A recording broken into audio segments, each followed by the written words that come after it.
right now sitting in your garage into a custom electric e-bike.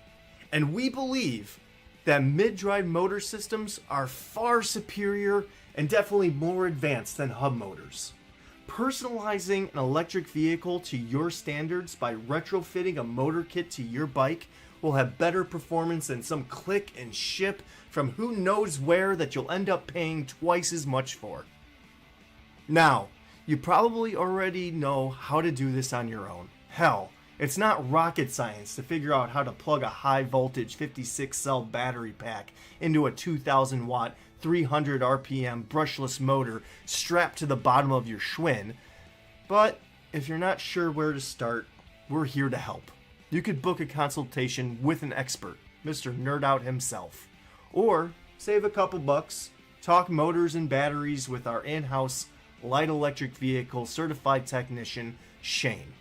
Listen, if you have better things to do than build your own rocket ship, have us do it. Drop your bike off or just ship it to us. We'll get our hands dirty so you can keep yours clean and caress your wife's face while you explain that you spent your kid's tuition on your 4th electric bike. Actually, our shipping and labor rates are relatively cost efficient. What's that? You don't have a bike yet? Or your vintage 1985 Huffy Challenger 3000 isn't going to cut it on the trails? We have bikes! Fully customized to your specifications. We've got fat tires, we've got commuters, we've got single speed and hardtail mountain bikes, and a fan favorite by Coast Cycles, the Buzz Raw Classic Scrambler, with any motor you want. We could even slap a 25 amp hour Jumbo Shark on the frame and you wouldn't even notice. Fully customizable. Whatever you want, you've earned it. All you have to do is put together a 500-word dissertation submitted in duplicate to P.O. Box 5555, Burbank, California. Just kidding. Call us. Email us. Email me, Shane at JohnnyNerdOut.com. Email the shop, JohnnyNerdOut@gmail.com. Or just come by. Whatever you want. It's your birthday. Can't wait to see you at JohnnyNerdOut.com.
All right, it is February 21st, 2024. We're coming to you live from the Pacific Northwest. We're in Washington, the state, right across the river from Oregon. So that's the Pacific Northwest that we're familiar with. And we're coming in live, so I'm going to transfer you over to the man of the hour, JohnnyNerdOut.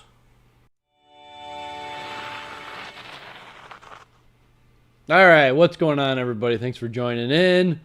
Let's give everybody a minute to get to their seats, get their popcorn, get their telephones ready, get their tablets ready to, comment and call in later today. We got a good show. As usual, I always look forward to these shows. Hopefully you guys do too. How's the audio? I think the audio is fine, but now I already got a pop-up saying that YouTube is not receiving enough video to maintain smooth streaming. So, okay. I might be choppy. That's something on our end. The video is stuttering again. Okay. Right. Well, let me look into it. Maybe we're going to be choppy, and if so, sorry, guys. But hang with us. Let's see how we're looking. But so we're going to be doing comments. If you see anything that's of hot topic, feel free to comment. We try to do our best to talk about it live. We're going to put up our number to call in later if you guys want to. You got a hot topic you want to talk about, we'll do that. Shane's going to do some news for us. We're going to have a call in from a bike shop owner who's doing conversions. Hopefully he's going to be calling in. We'll see. Travis, this is your reminder. And just talk about some shop news. So without any further ado, Shane, what do you got for us? What'd you have for breakfast today? What do I have for breakfast? Yeah, what did you eat? What's the morning of oatmeal? Oatmeal. I That's had good. oatmeal. Good way to start the day. Do you want to? Because we're already like skipping and like the video quality. Oh, the video see, skipping? Yeah, it is skipping. So we could try doing some troubleshooting. I mean, how are we sounding? As long as we're sounding. The sound's fine. All right, I think we're okay. Are we okay with the audio? That's all right. I think you guys are cool with us being jittery, right?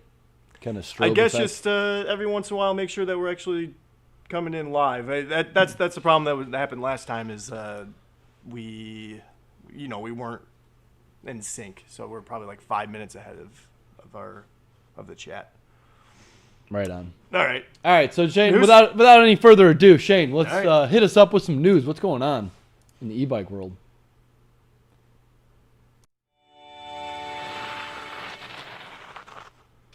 All right, let's get into the news. Oh, whoa, how's that look? Sorry, guys. All right, let's start off. I think we're going to start off kind of a little sad. With sad news, maybe everybody's heard about this. It happened in Florida. The town's Key Biscayne. They're banning e-bikes. So basically, the Key Biscayne Council enacted an immediate ban on all micromobility devices following the tragic death of island tutor Megan Andrews in a collision with an e-bike. The move was prompted by concerns for public safety, with plans to make the ban permanent in March and implement fines for violations. The decision came after years of community frustration over the reckless use of battery-powered vehicles, primarily by children. Despite initial resistance from police and local officials, overwhelming public support led to the ban's passage. So that's sad. That's a sad. Well, yeah. I mean, obviously, yeah. First and foremost, it's like anytime somebody gets seriously injured or let alone dies, it's like, man, it's tough. And the kid, I guess the kid on the bike, he was a 12-year-old. I mean, it's bad all around. It's a sad situation for sure. Like everybody involved. I mean, look at all those people. I mean, that's a sad situation. And it's unfortunate that an e-bike. I don't know. Were two e-bikes involved, or was it one e-bike? I think it's just one. He was just cruising. I wish we had some more details. I haven't found out like how fast they thought he was going. And I wonder what kind of bike he was using, but basically he just ran into. I wonder if this is remember when Simon Cowell got hurt and do you remember that story at all? He fell off of an e-bike and he broke his back. No, I didn't. Yeah, this was like 3 years ago, but it was like he was riding like a Sur-Ron or something, or even like more powerful than a Sur-Ron. It was like a super high powered motorcycle. It wasn't an e-bike, but everybody was calling it an e-bike, and they're saying how e-bikes are dangerous because Simon Cowell broke his back on it and stuff. And it was like, no, man, that was a motorcycle. It wasn't an e-bike. He said he was riding a Super 73, or is that it? Where did you find that? Right there. It says his buddy. Oh, his buddy was riding a Super 73. So we don't know what. His buddy Oliver, also 12. Oh, so there was two. I just got this bike for. I do think putting a 12-year-old on a bike that can go 28 miles an hour, I think is kind of dangerous in an urban setting. That's a recipe for disaster, I think. Letting two 12-year-olds, especially. I know when I was 12 and if I had a buddy with me, all bets were off. Like idiots to the extreme. And I know like this is where legislation is going to start coming in. You're going to get people. This is where legislation starts. They just banned e-bikes completely, right? You said They want to do it permanently. Oh yeah, here's actually the Village of Key Biscayne, Florida's like government website. So here's If you guys can read that, it's kind of Wow, small. anywhere. Motorized scooters and electric bicycle laws and regulations. So scooters, bikes not allowed to be ridden in any park. Oh, so it looks like you still can ride it. It just you have to be under 16, must wear a helmet. It looks like you just have to ride it like on like as a car, pretty much like on the like as a on the street. Oh yeah, so it's not even. So I wonder. That's the one thing that I always hate because you get news and they're like it's banned completely. Yeah. But it's like, is it? Because you dig deep. But it's like, but I don't know. I still don't know. I'm still confused. Is it? So I guess just to iterate here. So when I pick an article. I guess if I was a better newscaster, I would find multiple sources. Well, no, this isn't. This is by kbindependent.org, and it's a actual news. Was it forum or agency? They're in Key Biscayne. Yeah. So that's where it came from. So this guy John Pacenti and Tony Winton, they're the ones that wrote this article. It looks like it's like a government type. Maybe it's like a government website or something they just like post to. It doesn't look like it's the Associated Press or anything. So we should call that. So now looking right here, So it is like things do. Things do get. What's the word? Sensationalized. Yeah. Exactly. Especially when it's fresh and it's new and it's like, and then it's hysteria. So now I'm kind of confused because when I first saw it, I read it too, and I was like, whoa, they just banned it completely, banned all e-bikes. Well, now it did say it's going to take effect in March, so this might just be their current, their rules as of now. Interesting. This is the beginning. We're going to get, chime in on what your thoughts are on this because I could easily see both sides where it's like, we're not outlawing cars because cars kill how many thousand people a year. Yeah. We're not outlawing cars. We put in rules to make it a little bit safer. Total outlaw and banning of e-bikes, I think, is not the right move. And if anybody is doing that, they're not going to be on the right side of history, I don't think. Even if it's temporary or anything. But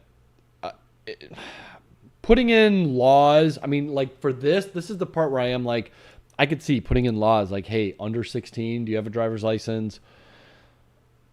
I don't know. It is driving reckless is driving reckless. It's dangerous for everybody. I guess, putting a 12-year-old on something that can go to 20 miles per hour 28. like that. Those things are those Super 73s will do 30 miles an hour essentially. It is weird that they just said what their friend was riding. I couldn't find it doesn't say what he was actually riding. Yeah, we could make the assumption maybe they were both on the same one, but I don't know. Yeah, getting hit by something going 30 miles an hour, especially a Super 73, those things are not light bikes. No. Those are like 80 pounds, plus if you got another 100-pound kid on it. Yeah.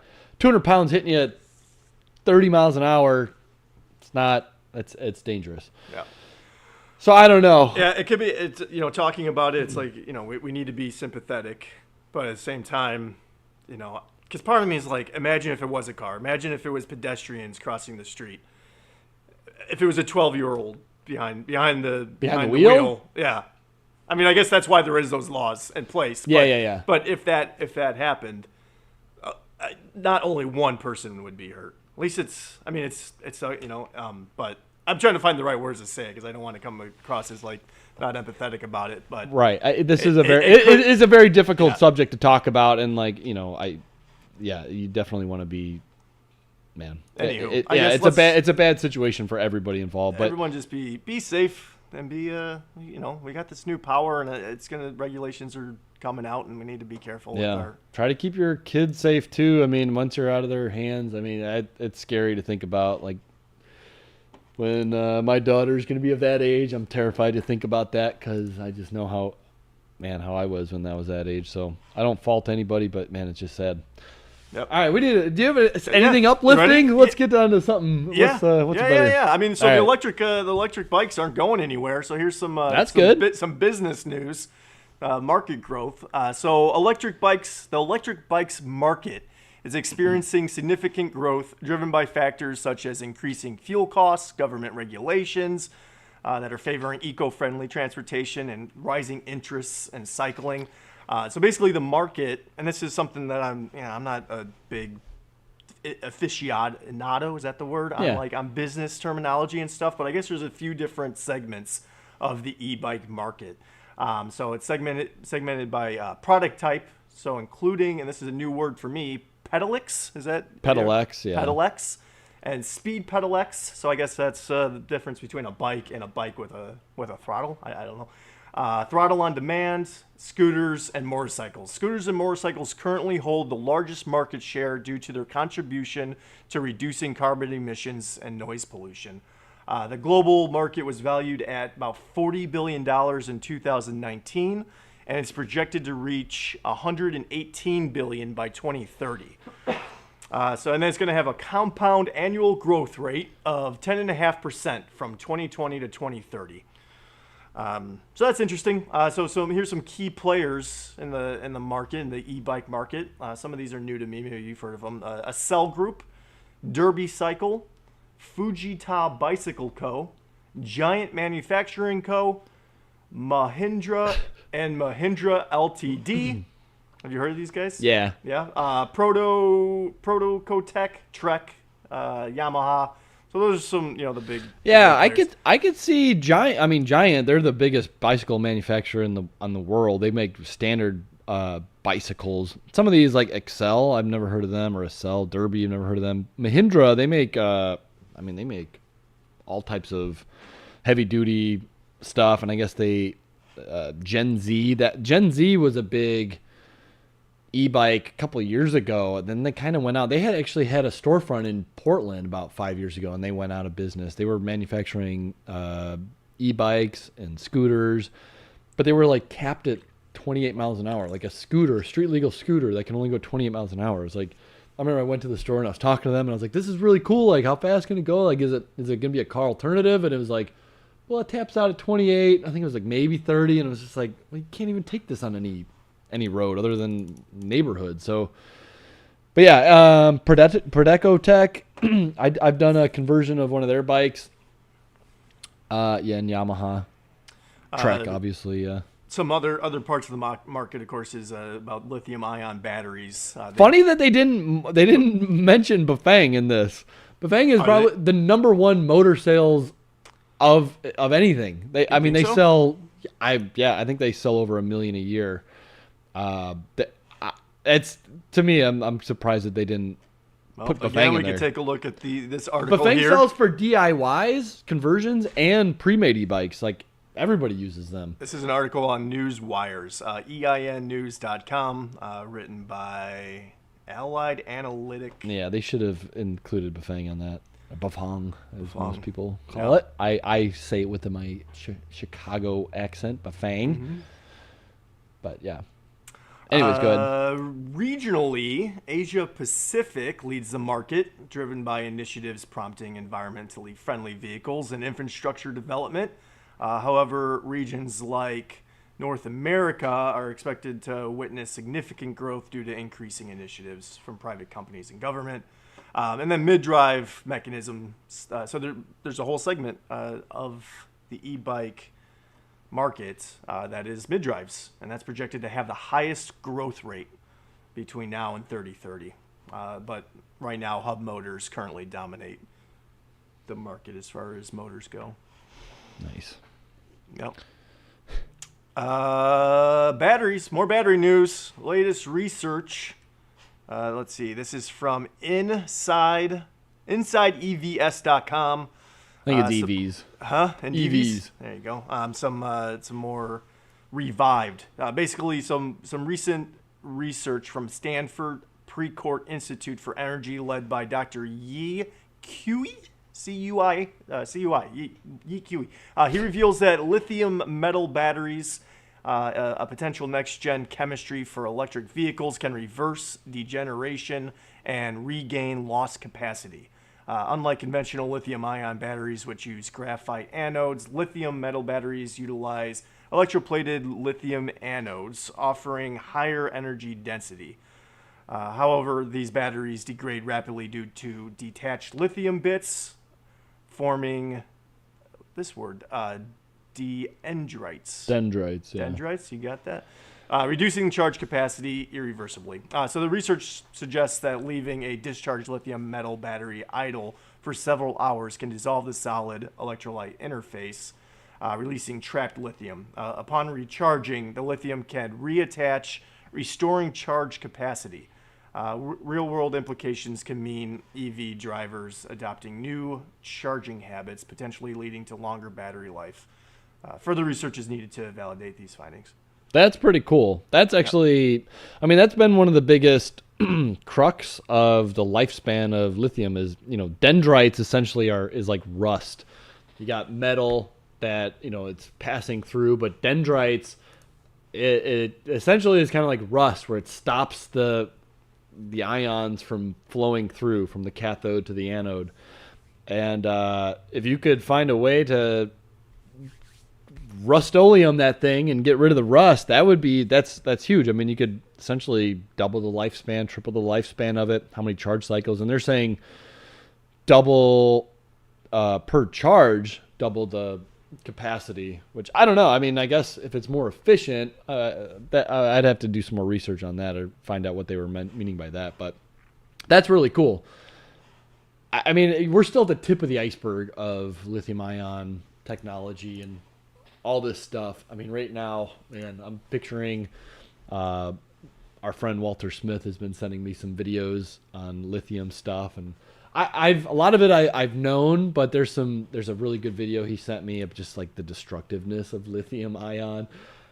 It's so wasteful, and it's like, in a lot of the times it's like blood diamonds. You have people in like African countries who are doing it with no protection, no supervision, no oversight, and they're mining lithium by hand, going into caves, getting it by hand. People are dying, and it's just, and then they just send it to this manufacturing plant, and they get it all up, and they ship it off to everywhere else, and then we put it in our EVs, and we do the stuff, and we think we're being clean. But anyways, we're still so new on this, and the adoption rate is just now exploding. I mean, lithium ion has been around since what, 91, but we're just now, I feel like the consumption is just exploding, and we're just finally now getting to the part where we're figuring out, I don't know, stuff.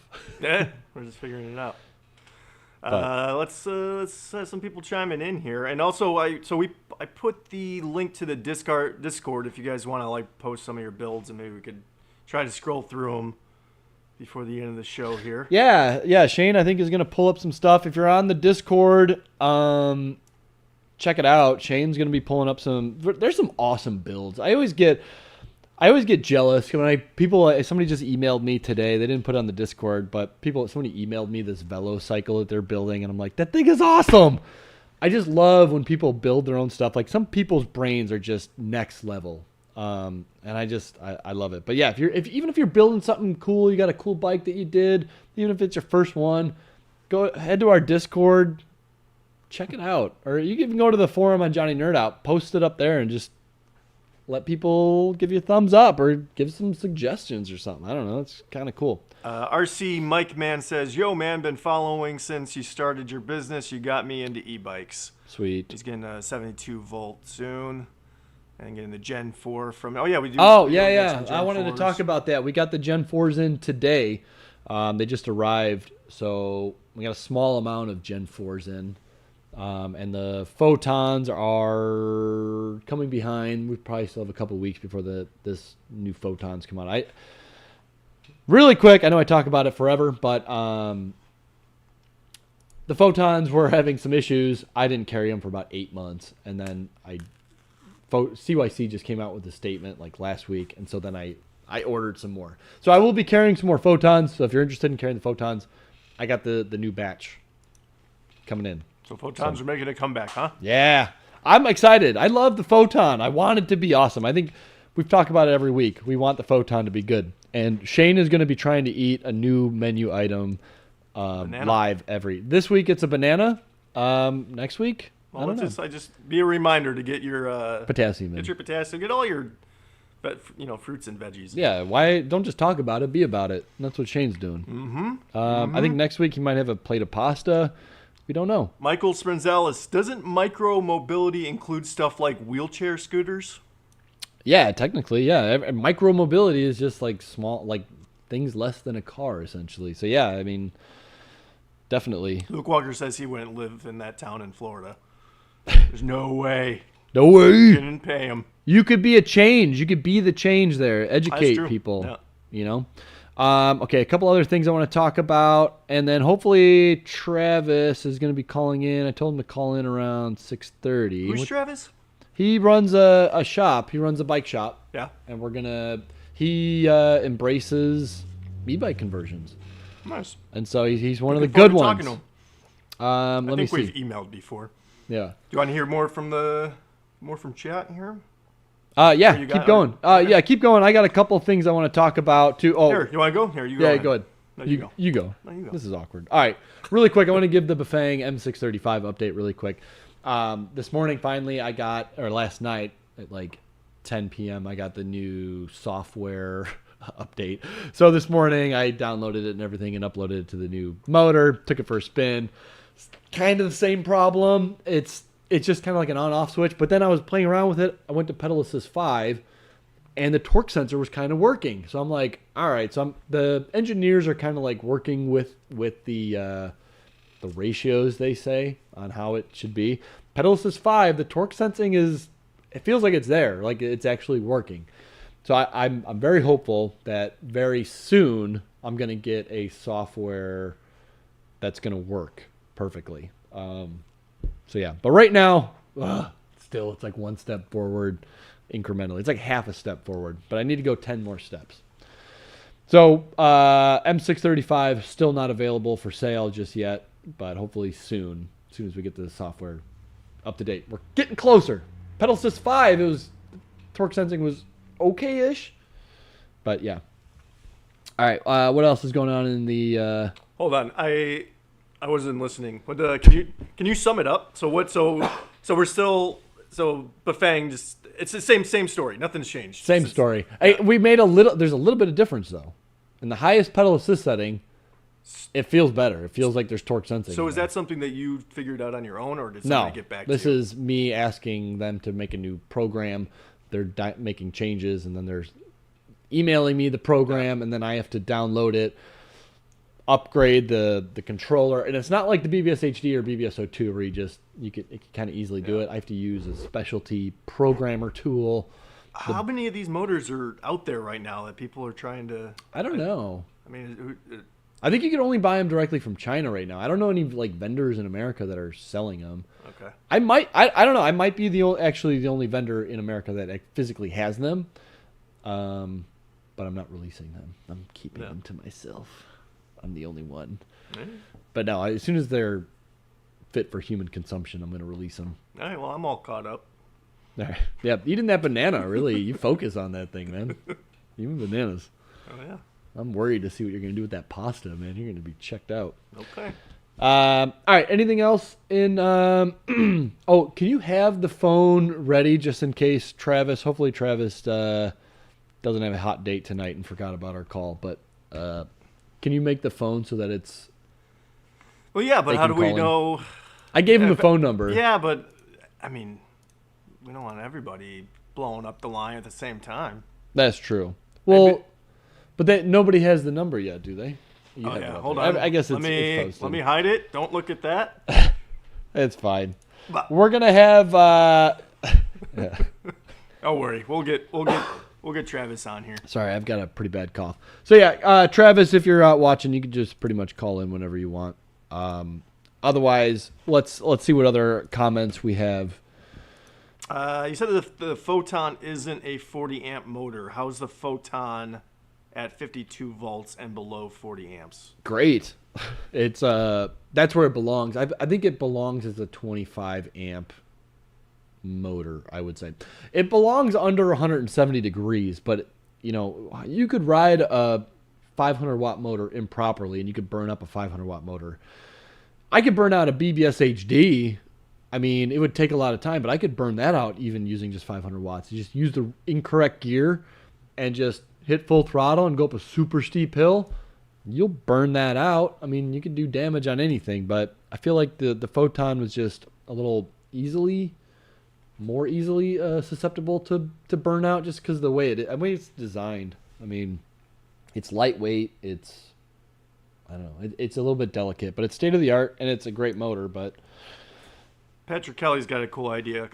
Could e-bikes use charging stations for cars in the future? Could e-bikes use? Yeah, but there would be way too much amperage. Let's see if this is Trevor. Call from Travis. Try. Sorry.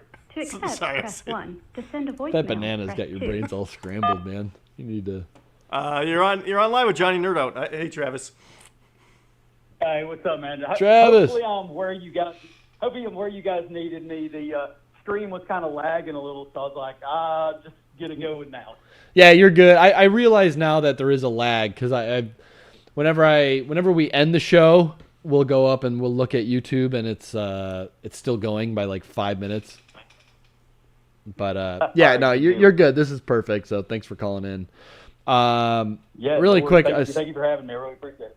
Okay. How's the internet? How is this feed going? We've been having issues with not audio, but just like internet. Is it coming across on your end? Okay. It's stuttering a little. Like I'm watching it, on my laptop in my office, and it's lagging a little. It'll kind of hiccup, and then it fires right back up. It's like it's hitting play pause. But Yeah. as soon as it pops up, I'm getting everything. It's who knows, bandwidth issues somewhere along the line. But no, it's going good. All right. Yeah, we've been getting a lot of Audio's comments great. here. The comments are saying buffer issues and stuff. So, all right. Hopefully, people can hear you. We fixed the audio, but not. Yeah, now we the got internet. video. It's just one thing after another. But anyway, so Travis, you're a bike shop owner. Tell people where you're at. I'm not the owner of the shop. I just run the service department. I'm the head tech there. So we're in Southern Virginia, Northeast Tennessee, right in Appalachian Mountains. Tons of rails to trails and some of the best mountain biking in the world around here. Nice. So if you guys are looking for a conversion shop in your Southwest Virginia, Tennessee area, you guys, what's the name of the shop? It's Mountain Sports Limited. We're in Bristol, Virginia, Tennessee. We're out on the Virginia-Tennessee state line. Cool. And so you're a legit bike shop, and you guys actually embrace conversions. And so you're the one who does most of the conversions then, yeah? Yeah, the conversions actually started with me. The owners of the shop, definitely into e-bikes.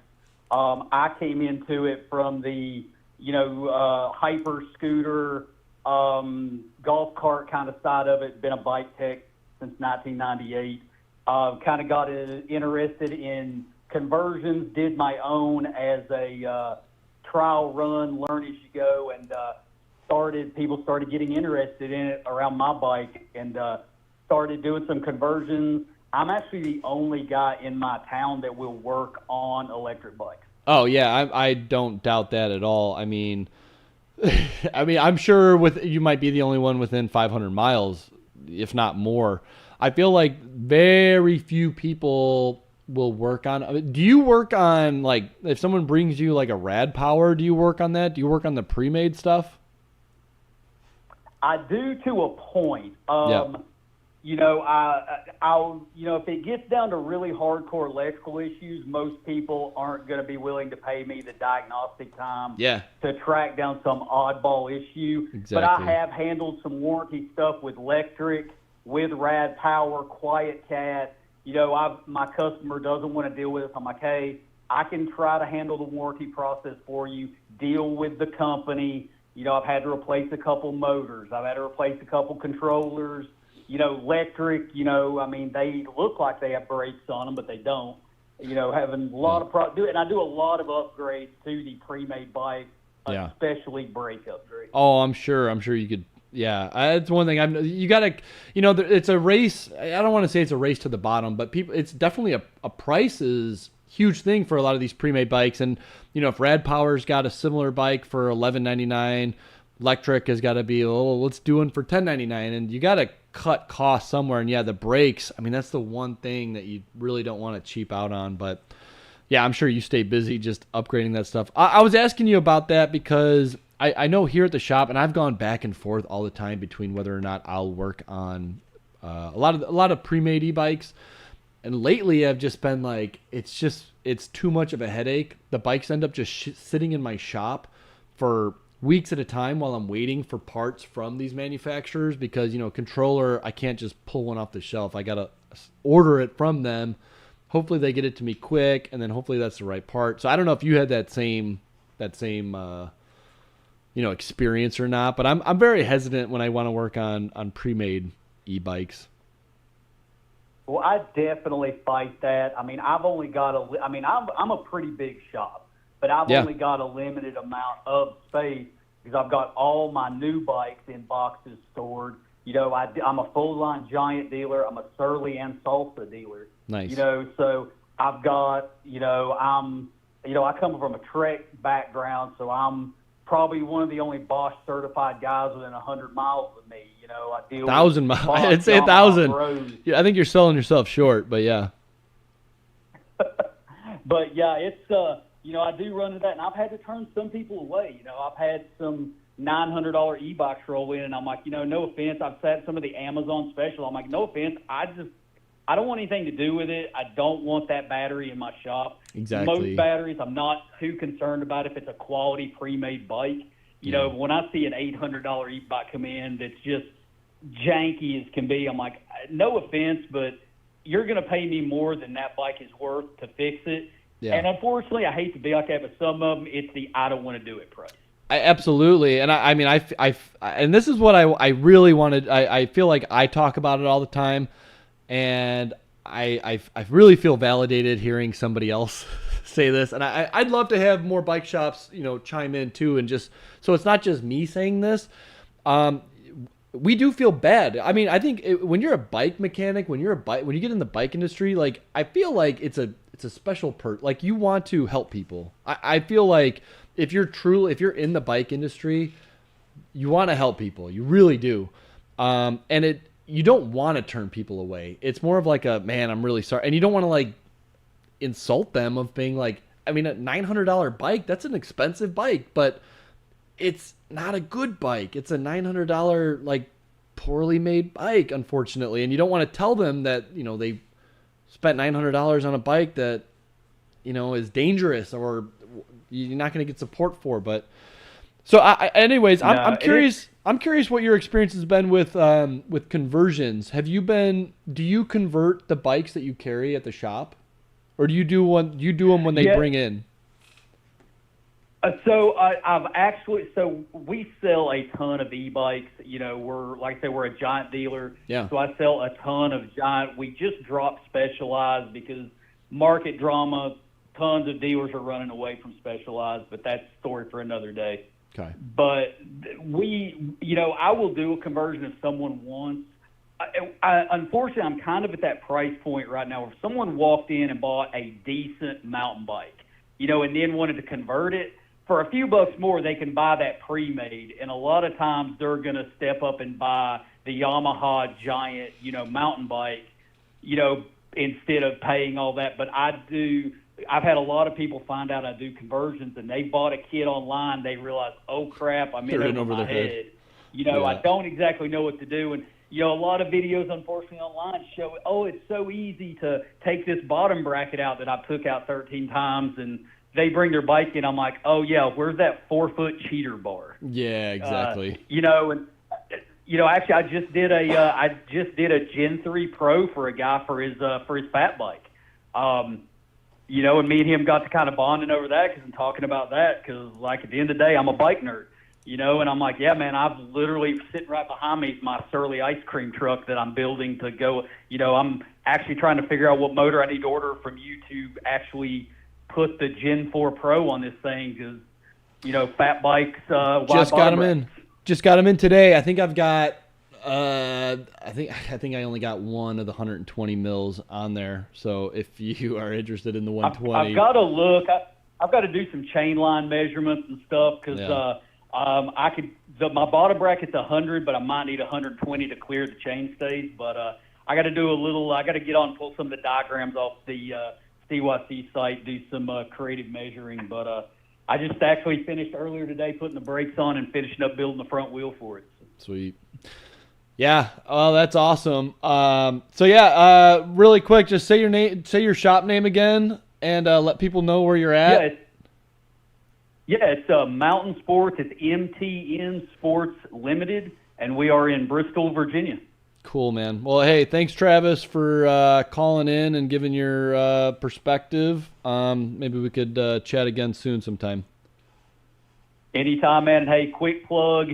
Any of you guys that are watching this in the chat, if you have not done business with Johnny, this guy is customer service is top notch. I'm all about customer service, and these guys are the deal right here. So cannot highly recommend them enough if you're in the need for your conversion kit. I appreciate that. Thanks, Travis. Yeah, I do feel like we're at that point where like it's so competitive in this market. Like customer service can't. I mean, we always strive for 100%. I mean, you can't always get to 100%. We strive for it, but yeah, I that's one thing that I think we take very seriously here is customer service and follow through for having issues. That's the big thing.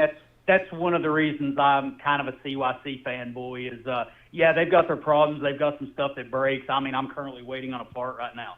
But, their customer service seems pretty solid. I mean, you've helped me with that as well. With the photon issue, I was one of the photon guys. So, I think I do remember that. You had an issue with that. But, yeah, I mean, at least they stand behind their product. So, for that, I mean, I've talked about this before on other lives, but as much as you hate CYC, like they do stand behind their product and they will make you whole. You do have to wait sometimes, but hopefully it's not during peak riding season that you're waiting for parts and stuff like that. But you will be made whole eventually through CYC. So that's why I'm not too worried about it right now. I've got a shattered torque sensor, so they'll make me right. I'll just have to wait a little bit, but it's not a big deal. It's still cold here, and I've got a bunch of acoustic bikes I can ride. Nice. All right, cool, man. Well, hey, take it easy and stay warm. Yeah, man. Have a good one. All right, take it easy. Bye, Travis. Cool. That's cool. Yeah. So I'd be, if any other bike shop owners are out there, you want to talk some shop, email Shane or I, and let's. And I didn't make up the market news about mid-drives being the top growing sector of electric bikes. You did make that up? I did it. Wait, it said that it is? Yeah. I missed that part. I wasn't even eating a banana, and I missed that part. Yeah. It was like one of the last things I said. Oh, I tried to squeeze it in because you were trying to get your 2 cents. I know. I wasn't being a good listener. I was too worried about what I was going to say. Yeah. I did want to say also I had a thought. About we're still not even being mentioned on like e-bike conversions and especially mid-drive conversions, and people are talking about like not even talking about cadence sensing and torque sensing and things like that. So as soon as the conversation starts, a bigger piece of the pie starts getting to conversions and torque sensing conversions, I know that we're still at the tip of the spear on e-bikes because we're not even talking about this. And most people, they start like how I did. I started buying pre-made e-bikes, low-powered ones, the cheap stuff, just to dip your toe in it. Then you buy a little bit better one. Then you buy a little bit better one. And then somebody turns you on to a custom one that they built, and you ride it, and you're like, whoa. And then you say, how powerful is this? And how much did you spend on this?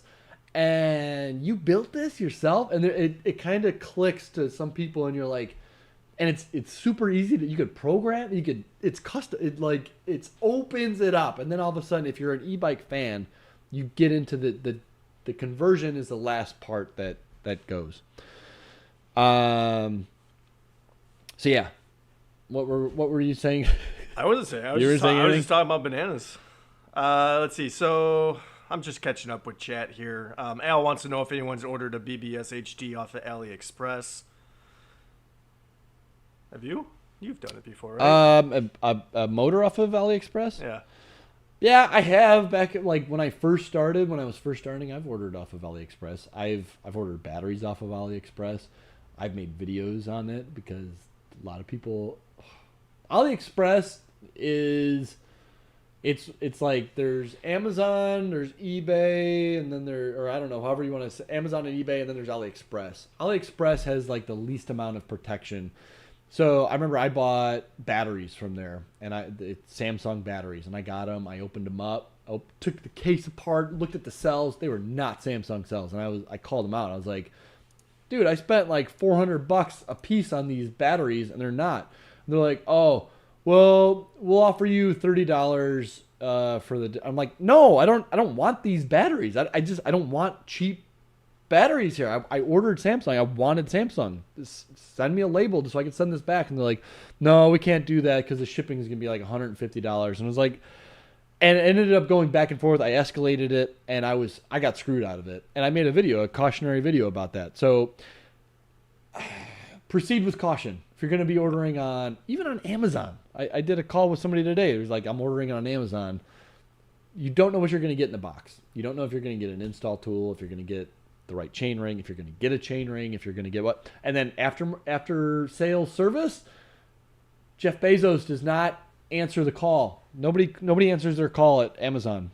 Well, you gotta have his. I have his pager number. Yeah, but you go back. Yeah. Most people don't have that in. Yeah. Most people aren't Shane. Jeff Bezos. What's up? Maybe we could get him to call in. Bezos 911. Call. Let's see. Okay, I put the number back up, guys. If anyone wants to call in, real quick, I'll just say, I think right now we got like 60 something people watching. That's freaking awesome, and even with like the buffering issues. So if you're hanging in there and you're enjoying the show, at least the audio, that's great. Thank you for being here. Hit the like button, please. That helps. Yeah, let us know if you're liking this. Out. If you like this, yeah. And we're at the beginning stages of this show, so it will get better, and one of these days we'll look back and we'll laugh. Yeah, Shane's got a new background today. I'll probably have a new background next week. We're moving around the shop. And this is still off peak, off season. We started this off peak. Yeah, look at that. Look at somebody went to IKEA and they got some Calyx units there. There you go. Some shirts. We got some bikes. But yeah, hopefully this turns into something good. I like doing this. I feel like I get a lot of comments on people like, oh, I saw the live, it was good. As long as the stream is working and the audio is working, but man, I feel like it's always something. Yeah, I'm not sure how far behind chat we are right now. Hopefully not too far. Hopefully you guys are keeping up. Sorry, we got a wicked cough. Got a cough. There's a cough going around. Let's see here. What else do we got going on? All right, Keith Benjamin. I hate 80-pound rear hub Chinesium pre-builds with a passion. Sorry, just saying. Yeah. Thanks, Keith. Yeah, Keith. I think Keith, you've been you were. I remember you've been. He's been around for a while. Keith's been around for a while. He's been a conversion supporter for a while. Oh, cool. He said, "Wait, tell us about the Specialized. That's a big." Yeah, well, Travis was talking about that Specialized drama. Oh. He said everybody's running from Specialized. I'm not privy to that. I'm not a Specialized dealer. I would love to be a Specialized dealer. I'd also love to be a Salsa dealer. I'd love to be a Salsa dealer. I was gonna ask Travis if he has any Black Burrows. That's my dream bike, I think. Black Burrows? The Black Burrow, yeah. Oh, does anybody out there know what a Black Burrow is? You should. Oh, Google image that. Pull that up. Okay. That's my dream build. I was down at. I guess I can do that. I'm trying to relax. I know. I'm sorry. Black Burrow. Black Burrow. It's like BLACKBORROW. Salsa. Black Burrow. Let's see. It's a fat tire cargo bike. Black Burrow bikes? No, go to Salsa. Put Salsa and a W at the end. Salsa. One word, Black Burrow with a W at the end. It's like talking with my grandpa here. There it is. What do you think of that one? Which one? All of them. This one? It's like I don't think it's quite a long tail, but it's like a fat tire cargo bike. Oh, that looks cool. I mean, that one, when you see these ones like decked out, like you could put camp gear for days on this thing. And I just want to, that's what I want to do. That's my dream, is just loading up my bike, camp supplies, and 3 days worth of clothes and munitions, and just hitting the road, head back to the coast. I want to do that ride again. You said clothes and ammunition? Clothes. Like cloth. Clothes. Clothes. And ammunition. And munitions, not ammunition. Yeah, I'm not planning anything big. Munitions, like a bottle of water. I'm with you. Popcorn. Game Boy Advance. Gotta bring the Game Boy. So that would be my build. I would love to be a salsa dealership. So maybe one day, once I get into the new shop in 2027. I'm trying to read. What do we have? See, on flat ground in ideal conditions. Well, that's Michael talking to Luke. Not even.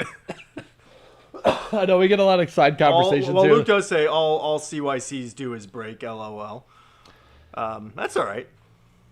It's got a 2-year warranty on them. I don't know. I'm curious to see what CYC's like, how much they spend in warranty stuff. But I don't know. Maybe they got a huge margin on their. Maybe it only costs like $200 to make their motors, and they're selling them for $1,000. So they're like, screw it, doesn't matter. Sorry about my cough, everybody. Yeah, you got to just get a bag of cough drops. If we got any cough drop suppliers out there, send them this way. We want to work. We want to work with you. Chuck one to me. I'm trying to think of what else we were talking about. I did get another call today about somebody wanted to bring their pre-made e-bike in for repair. They're like, "Can I just drop it off? I need a new controller." And turn them away. Yeah, I told him, I was like, "Sorry, man, I don't." He's like, "I was hoping I could just pop in and grab a controller.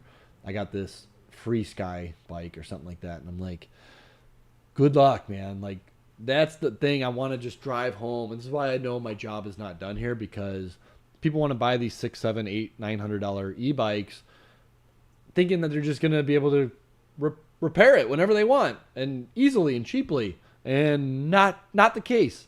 You're going to have to, hopefully the manufacturer is like a legitimate place. I was just thinking about this. There's probably, I'd say 500 brands out there of e-bikes.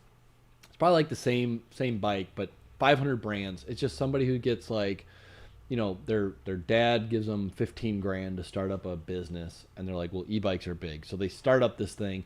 They order super cheap bike with one-off proprietary components because they could save more money that way.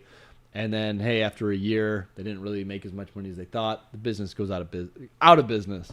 And now you can't get support for it. And people don't understand that. Like, man, e-bikes, it is kind of a shady business, especially pre-made e-bikes. Man, it's like, we should do an expose on that. Like, it's shadow business. It's just, it's sickening. There's a customer that I've been working with but I mean, I guess the whole industry could be. Well, I was going to bring up the E-Rad. Oh, E-Rad was kind of like that. Well, it sucks. I mean, because they probably had like a good idea, right? Yeah. And like they wanted to go, but they went out of business and left people that have these like motors that they made proprietary. E-Rad it was Bafang motors, but they were just having them put their name on the casing. So they're saying, no, these are E-Rad motors, but it's like, it's Bafang motors. You're just putting your case on it. And they were putting on proprietary connectors on it, which, like we were talking about, they were better connectors. They were like the aviator connectors that like screwed on so they wouldn't come off. They were better, but they just weren't popular. And so now if you have an old E-Rad and you want to upgrade it and stuff like that, your customer that you're talking with, like, pretty much got to replace the controller, replace the throttle, and pricing it out. What was the price difference? Like $100 and just buying a whole brand new motor? It was like a few $100, but I mean, if you're gonna upgrade everything else, from a 7-year-old motor or something, it's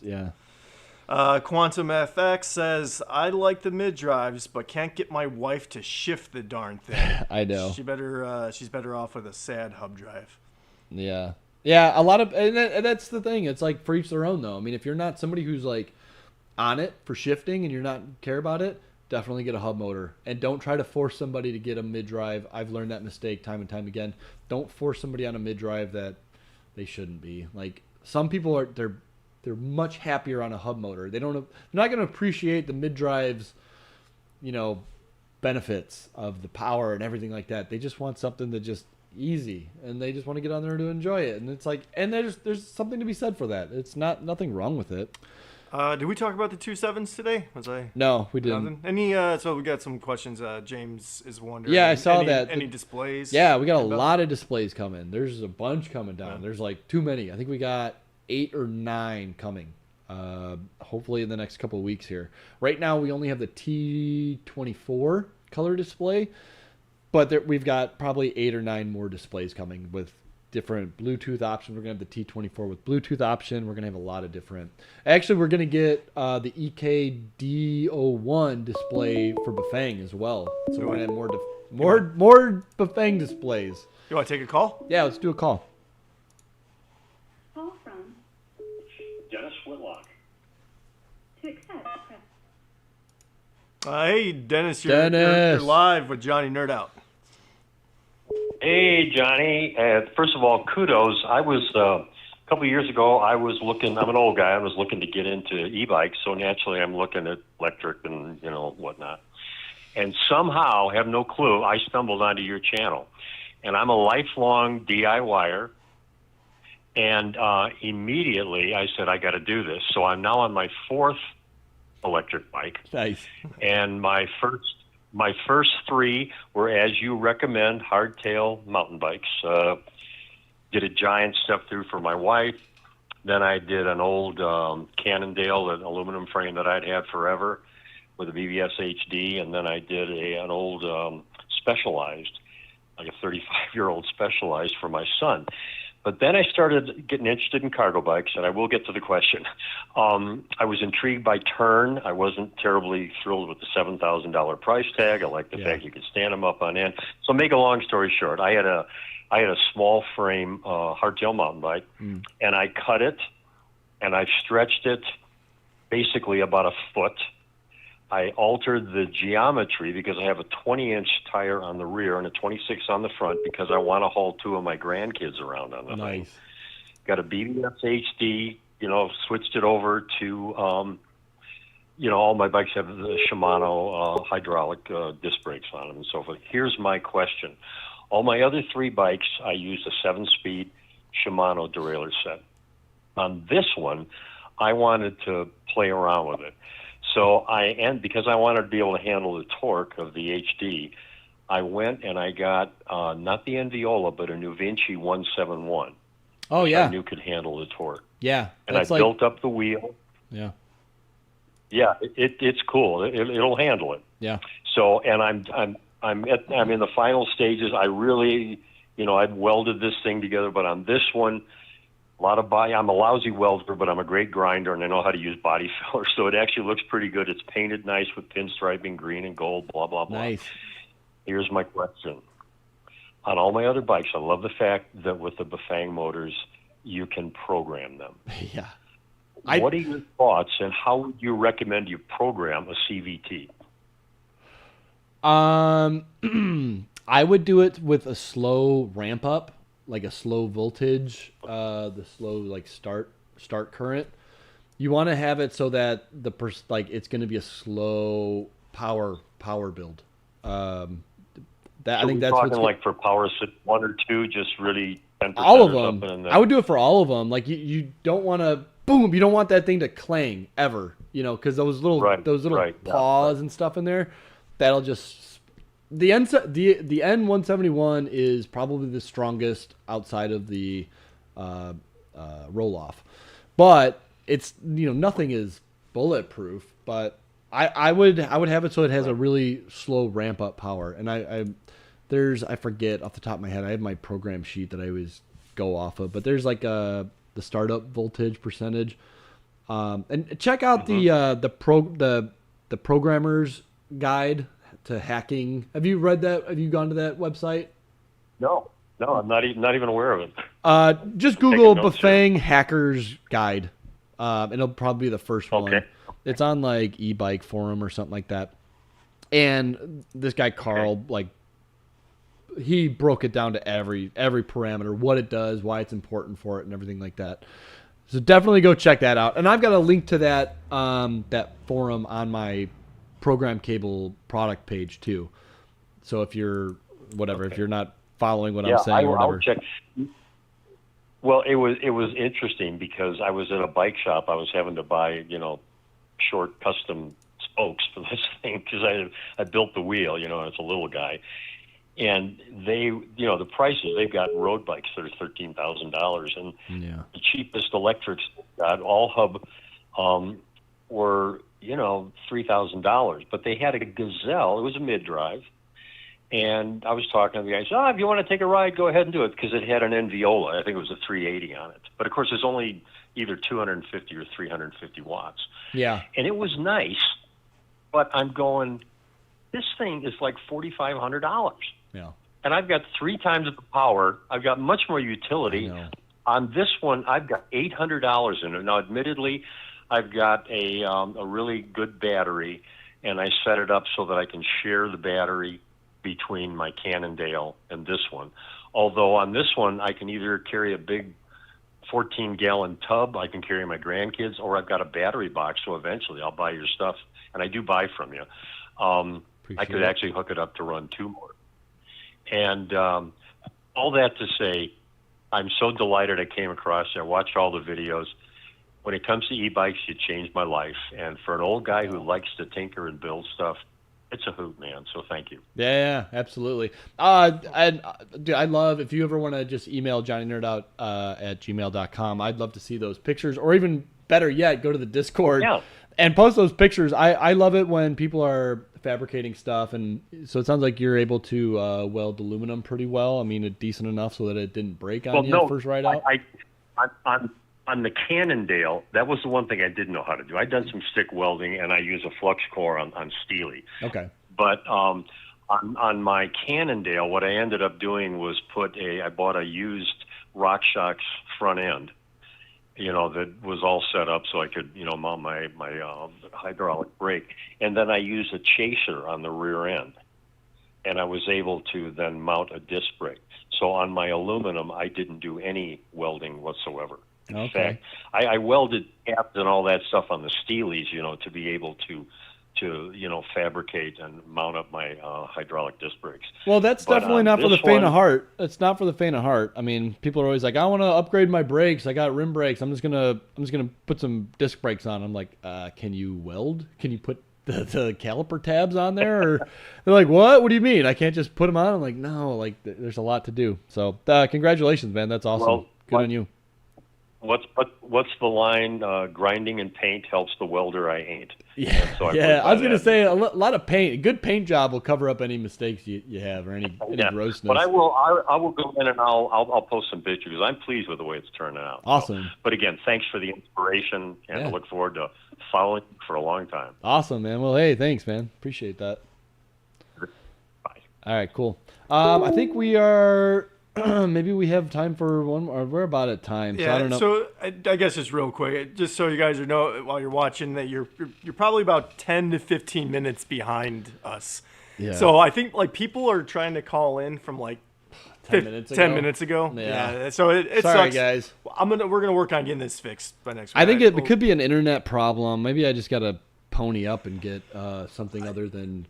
You know what? Steve's internet service. I'm looking at the upload speeds are fine, but maybe we're being limited, by the government. Yeah.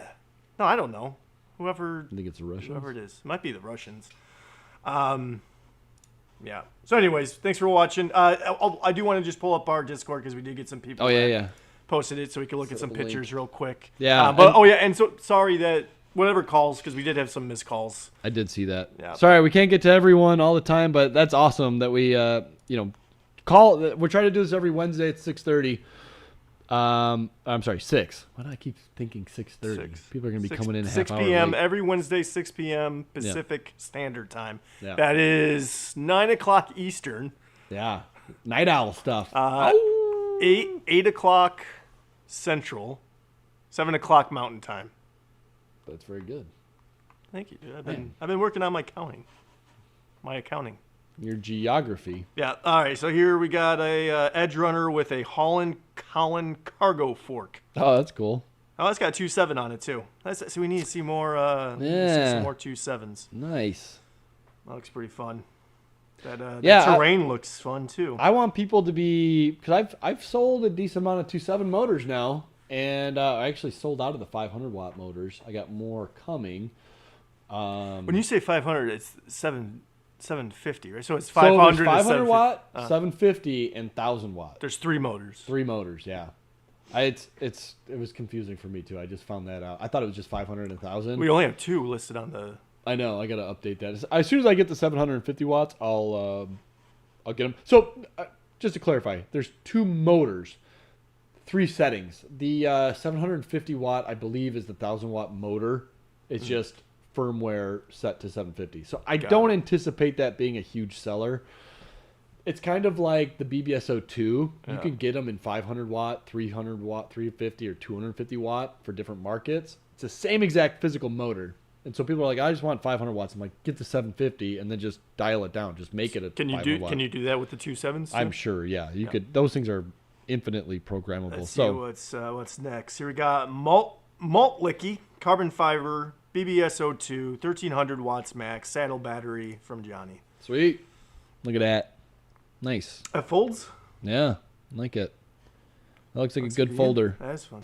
People are always like, I know you don't like folding bikes, and I know you don't like fat bikes, and I'm like, I do. Do you like bikes? Yeah, I know you don't like bikes, but I'm like, no, I do. I made one video where I said, hey, if you're looking to build your first bike and you don't know where to start, probably don't start with a folder, probably don't start with a fat bike if you don't know what you're doing. Unless you're like purpose built. If you're like, no, I want something that folds up because I want to be able to get it, then yeah, get a folder bike. Those things are awesome. So are fat bikes. Fat bikes are awesome too if what you need to do. But if you're looking for a commuter, don't do it. But that's a cool looking folder, man. Yeah. Very cool. Oh, there it is. Yeah, look at that. And it still folds. Coke That- bottles for scale? size. Yeah. Yeah. Yeah, that looks good. All right, cool. Hold on. All right. We'll I'm get, trying to. Here's the Muffin Man. Ooh. Muffin Man, we got a Trek. That's a nice clean. That's a clean looking build right there. Yeah, I like that one. It looks like, is that an HD? Or it looks like an HD. That's an 02. That's Well, an I don't know. HD. Looks like a little bit of maybe cable management could be cleaned up there, but Oh, yeah, those I cables can't tell. are a little- But other than that, it still looks pretty clean. There you that's go. nice. This is from Jasper. This looks like something that we'd see you writing, John. Oh yeah, I probably had, how many trailers have I gone through in my life? A lot of trailers. Hauling dogs around and stuff. Dogs and babies. I know, man. Yeah. Owls. Mm-hmm. All right, that was it. That's the Cool. end. Well, thanks for bringing that up. Feel free to show your stuff, show your goods on the Discord channel. And we'll try to showcase them. There's a lot of cool builds out there, and Show your gear. yeah, show us your gear. Unless you want to make a new channel that's just for the goods. Show us your goods. Show us your goods. .com. All right. All right. But anyways, head to JohnnyNerdOut.com for if you want to book a consultation with Shane or I. If you need help booking whatever, outfitting your bike, go to JohnnyNerdOut.com. We got all your components, all the stuff. Usually the best price. Usually the best service as well.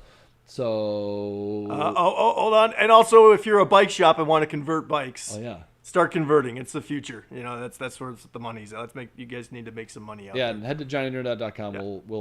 We'll help you. We'll support you. Email me. Yeah. Take it easy, guys. See ya.